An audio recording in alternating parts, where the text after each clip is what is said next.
اعوذ باللہ من الشیطان الرجیم بسم اللہ الرحمن الرحیم۔ سیکھو بولو یوٹیوب چینل اور فیس بک پیج کی طرف سے محمد ثقلین سرکانی کا سلام قبول ہو۔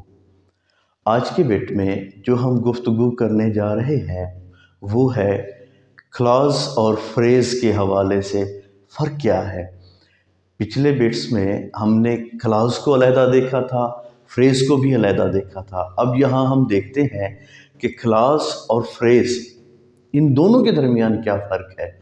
یہ بہت زیادہ کنفیوزنگ ہیں، پریشان کرنے والے ہیں، لیکن سادہ الفاظ میں، سادہ زبان میں دیکھتے ہیں کہ ان کے درمیان فرق کیا ہے، ان کو مکمل جملہ کیوں نہیں کہا جاتا۔ دیکھتے ہیں اس کو۔ جی، سب سے پہلے ہم دیکھیں گے کہ کلاز کیا ہے۔ کلاز الفاظ کا ایسا مجموعہ جو مکمل مفہوم دیتا ہو۔ اقسام اگر اس کی دیکھیں تو ہمارے پاس 3 اقسام ہیں: انڈیپینڈنٹ یا مین کلاز، نمبر 2 ڈیپینڈنٹ یا subordinate clause, number 3 coordinate clause. 3 یہ اس کی اقسام ہو گئیں۔ اچھا، اس کی وضاحت کے لیے الفاظ کا دوسرا مجموعہ درکار بھی ہوتا ہے۔ اس میں مسند الہ یا فاعل اور مسند فعل یا خبر ہوتے ہیں۔ مثال کیا ہے؟ مثال اس کی یہ ہے کہ unless you work hard، یہ ایک کلاز ہے۔ اب اس کلاز کو پورے جملے کی صورت میں دیکھتے ہیں کہ you cannot succeed unless you work hard، تب تک کامیاب نہیں ہو سکتے جب تک تم سخت محنت نہیں کرو گے۔ یہاں سمجھنے والی بات کیا ہے؟ کلاز کو ہم نے یہ دیکھا کہ کلاز جملے کا ایسا ٹکڑا ہوتا ہے کہ جو مکمل مفہوم دیتا ہے، مطلب اس کا مطلب جو ہوتا ہے وہ مکمل ہوتا ہے۔ مثال کے طور پہ ہم نے یہاں دیکھا، یہ اس کی مثال ہے، unless you work hard، جب تک تم محنت نہیں کرتے۔ اگر یہ جملہ کہا جائے کہ جب تک تم محنت نہیں کرتے تو یہاں تک ہمیں بات سمجھ آ جاتی ہے کہ جب تک تم محنت نہیں کرتے، لیکن اس کی مزید وضاحت کے لیے بھی ہمیں کچھ چاہیے ہوتا ہے۔ جملہ یہ مکمل ہے، بات سمجھ آ گئی ہے، لیکن واضح نہیں ہے، وضاحت نہیں ہے اس کے اندر۔ اس کی وضاحت کے لیے ہمیں دوسرا مجموعہ بھی درکار ہوتا ہے، جیسے ہم نے یہاں لگایا یہ جملہ You can't succeed، تم کامیاب نہیں ہو سکتے unless you work hard، مطلب تم تب تک کامیاب نہیں ہو سکتے جب تک تم سخت محنت نہیں کرتے۔ یہاں تک ہمیں یہ سمجھ آیا کہ کلاز ایسا الفاظ کا مجموعہ ہوتا ہے کہ جن کے اندر پورا مفہوم ہوتا ہے۔ جیسے ہم نے دیکھا کہ unless you work hard، جب تک تم محنت نہیں کرتے۔ دوسری بات ہم نے یہ سمجھی کہ اس کی وضاحت کے لیے، مطلب اسی لائن کے لیے، اسی جملے کی وضاحت کے لیے بھی ہمیں کچھ اور مجموعہ درکار ہوتا ہے، کچھ اور الفاظ یا جملے کا ایک ٹکڑا درکار ہوتا ہے تاکہ اس کی مزید وضاحت ہو سکے۔ ہم نے آگے دیکھا کہ you cannot succeed unless you work hard، تم تب تک کامیاب نہیں ہو سکتے جب تک سخت محنت نہیں کرتے۔ اچھا، اس میں ایک اور تیسری چیز ہمارے سامنے آئی ہے، وہ یہ ہے کہ اس میں مسند الہ فاعل اور مسند فعل یا خبر ہوتے ہیں۔ ان 2 چیزوں کا ہونا بھی لازمی ہوتا ہے کلاز میں۔ مثلا unless you، اب you کیا ہے؟ تم، کام کرنے والے، فاعل۔ ان کی آگے ہم ڈیٹیل میں چیزیں دیکھیں گے کہ یہ فاعل، فعل، مفعول کیا ہوتے ہیں، سبجیکٹ، آبجیکٹ کیا چیزیں ہیں۔ آنے والے بٹس میں انشاءاللہ ہم ان کو تفصیلاً ان کا جائزہ لیں گے۔ اب تک کے لیے اتنا کہ ایک کلاس میں فاعل ہوتا ہے جیسے you، فعل یا خبر ہوتی ہے جیسے work hard، اگر سخت محنت کرتے ہو، کام، تو یہ خبر بھی دی گئی ہے کہ تم اگر سخت محنت کرتے ہو، تم سخت محنت، تم سخت محنت، تم سے مراد فاعل اور سخت محنت سے مراد فعل یا خبر ہوتے ہیں۔ अब इस सारे को अगर दो लफ्ज़ों में समझें तो ये होता है, क्लास वो है जो एक मुकम्मल मफ़हूम देता है लेकिन अपनी वजाहत के लिए दूसरे मजमुआ उसको दरकार होता है। इसमें फ़ाइल और फ़ेल दोनों होते हैं, मुस्नद इलैह या ख़बर दोनों होते हैं। अच्छा, अब आगे इसको फ्रेज़ को देखते हैं कि फ़्रेज़ क्या होता है। फ्रेज़ अल्फाज का ऐसा मजमुआ होता है जो नाम मुकम्मल मफ़हूम देता है। काइंड्स क्या होती हैं इसकी, इकसाम क्या है?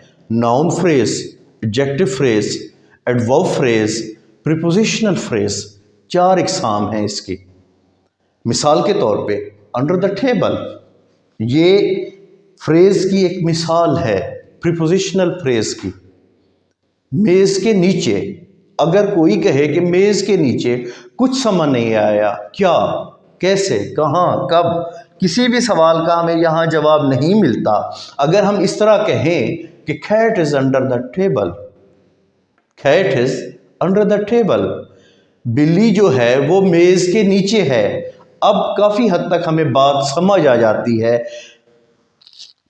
यहाँ तक ये है कि जो फ्रेज़ होता है, अल्फाज का ऐसा मजमुआ होता है जो नामुकम्मल होता है, मफ़हूम ही नहीं देता, समझ ही नहीं आती जब तक उसके साथ कोई और मजमुआ न लगाया जाए। जैसे हमने कैट इज़ लगाया तो ये हमारा मफ़हूम मतलब इसका जुमले का मुकम्मल हो गया कि फ्रेज़ क्या है, और इसके साथ जब दूसरे लफ्ज़ लगाए गए तो वो जुमला क्या है, उस जुमले का मफ़हूम क्या है। अब इस सारे को समझने की कोशिश करते हैं। क्लास और फ्रेज़ में मेन, बड़ा, सबसे अहम और बुनियादी फ़र्क यही है कि फ्रेज़ नामुकम्मल होता है लेकिन क्लास मुकम्मल मफ़हूम देता है। फ्रेज़ की 4 इकसाम होती हैं और क्लास की 3 इकसाम होती हैं। फ्रेज़ में हमेशा या आपको नाउन नुमाया नज़र आएगा, या आपको एडजेक्टिव नुमाया नज़र आएगा, या आपको एडवर्ब नुमाया नज़र आएगा, या आपको प्रीपोजिशन नुमाया नज़र आएंगी। लेकिन क्लास में ऐसी कोई भी सूरत नहीं होगी क्योंकि क्लास अपने तौर पर एक मुकम्मल मफ़हूम दे रहा होता है। इसलिए या तो वो इंडिपेंडेंट या मेन क्लास होगा, या वो डिपेंडेंट सबऑर्डिनेट क्लास होगा, या कोऑर्डिनेट क्लास होगा।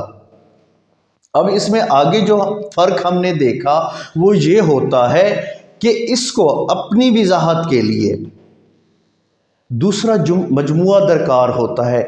ये नहीं कि अपने मफ़हूम की वजाहत के लिए, सिर्फ अपनी वजाहत के लिए मुकम्मल मफ़हूम वो अपने अंदर रखता है, लेकिन उसको मज़ीद वाज़ेह करने के लिए इसे दूसरे मजमुए की ज़रूरत पड़ती है, जबकि इसको मुकम्मल मफ़हूम देने के लिए लाजमी दूसरे जुमले की ज़रूरत पड़ती है। इसके पास अपना मफ़हूम नहीं होता, फ्रेज़ के पास, क्लास के पास अपना मफ़हूम होता है।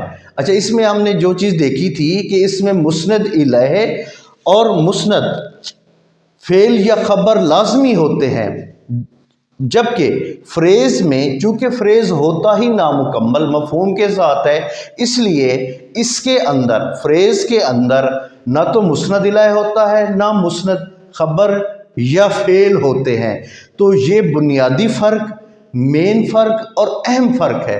अच्छा, यहाँ हमें ये बात भी लाजमी परेशान करती है कि जब हम एक सेंटेंस की बात करते हैं, जुमले की बात करते हैं, तो फिर ये क्या चीज़ें हैं, क्लॉज क्या है, फ्रेज़ क्या है, ये कैसे मुख्तलिफ हैं जुमले से, सेंटेंस से। तो इसका मतलब ये है, यहाँ समझने वाली बात ये है कि जुमला अपने अंदर एक मुकम्मल मफ़हूम रखता है, उसको मज़ीद किसी वजाहत की ज़रूरत नहीं होती। जुमले के फिर 2 हिस्से होते हैं। अब यूँ समझिए कि एक हिस्से को आप क्लास का नाम दे सकते हैं, एक हिस्से को फ्रेज़ का नाम दे सकते हैं। जुमले का जो हिस्सा नामुकम्मल मफ़हूम रखता हो उसको हम फ्रेज़ कहते हैं, और जुमले का जो हिस्सा मुकम्मल मफ़हूम तो रखता हो मगर अपनी वजाहत के लिए मज़ीद भी कुछ तकाज़ा कर रहा हो तो उसको हम क्लास कहते हैं। दोनों मिलकर, दोनों फ्रेज़ और क्लास मिलकर एक जुमला तश्कील देते हैं। मतलब इनसे आगे जो बड़ी चीज़ होती है, जो इनकी तकमील होती है, उसको हम जुमले का नाम या एक सेंटेंस का नाम देते हैं। ना इसको हम मुकम्मल सेंटेंस कह सकते हैं क्लॉज को, ना फ्रेज को हम मुकम्मल सेंटेंस कहते हैं। These are the only part of sentence. ये दोनों जुमले के हिस्से होते हैं। फ्रेज नामुकम्मल मफहूम देता है, क्लॉज मुकम्मल मफहूम देता है। उम्मीद करता हूँ कि फ्रेज और क्लॉज का मफहूम आपको समझ आ गया होगा। यहाँ तक के लिए अगर कोई मुश्किल हो तो कमेंट कीजिएगा। फ्रेज, क्लॉज और सेंटेंस का जो डिफरेंस है, जो फ़र्क है, वो भी आपको समझ आ गया होगा। इससे आगे हम सेंटेंस को समझने की कोशिश करेंगे, सेंटेंस क्या होता है। अगर आज की गुफ्तगू अच्छी लगी हो तो चैनल को सब्सक्राइब कीजिएगा, लाइक कीजिएगा, बेल का आइकन प्रेस कीजिएगा, दोस्तों के साथ लाजमी शेयर कीजिएगा। अगले बिट के साथ तक के लिए अस्सलाम वालेकुम वरहमतुल्लाहि वबरकातुहू।